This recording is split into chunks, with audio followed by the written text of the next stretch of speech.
leaving only the cocks alive. The sorrowful sitting hens, all broody, were in another dark, evil-smelling shed, and they died too. They sat on their eggs in a black, broody dream until they were covered in water. They squawked a little, but that was all.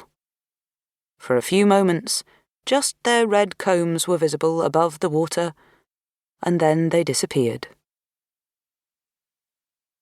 Ebbin Willoweed rowed his daughters round the submerged garden.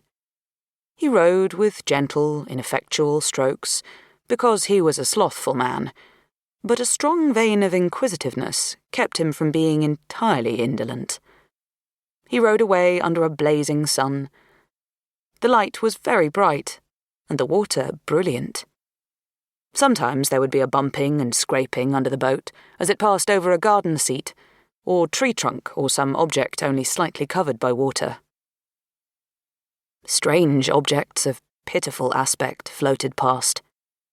The bloated body of a drowned sheep, the wool withering about in the water, a white beehive with the perplexed bees still around, a newborn pig, all pink and dead, and the mournful bodies of the peacocks.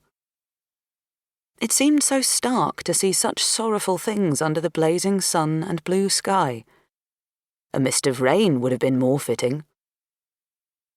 Now a tabby cat, with a distended belly, passed, its little paws showing above the water, its small head hanging low. Ebbin Willoweed turned his round blue eyes in its direction with interest, and poked at it with his oar. His daughters were filled with sadness, and asked to be taken back to the house, but he turned the boat towards the river. Then the current became much stronger, and there was the sound of swirling water against trees and posts, and he had to get one of the girls to take an oar to get the boat back to the safety of the garden. After this exertion, he became quite agreeable to returning to the house. When they entered the house, the grandmother ran down from her bedroom to meet them. She splashed into the watery hall and cried in her deep, rather nasal voice, "Tell me all about the flood. Has the bridge been damaged? Is the weir still standing? Has anyone been drowned, do you know?" She bombarded them with questions. With one hand, she held up her long black skirts. With the other, she clutched her large, curved ear trumpet. Emma, the eldest granddaughter, took the trumpet and shouted down it for a few moments. It became filled with beads of moisture, and she handed it back to her grandmother and wiped her mouth on her cotton skirt. The grandmother cried, "Don't go yet. Tell me more. What about my rose beds?" Her son seized the trumpet she was wildly waving above her head and shouted down its black depths, "Dead animals floating everywhere. Your roses are completely covered. You will be lucky if you get a bunch." "Lunch? Lunch? What about lunch? Is it ready?" The old lady waded into the dining room, where Dennis was amusing himself, floating a fleet of toy boats. "Hello, landlubber," his father greeted him. The boy didn't answer, but bent down to float the boat he was holding. His ears became red.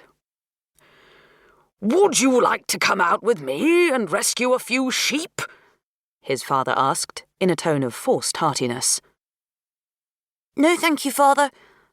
I think I feel rather sick today."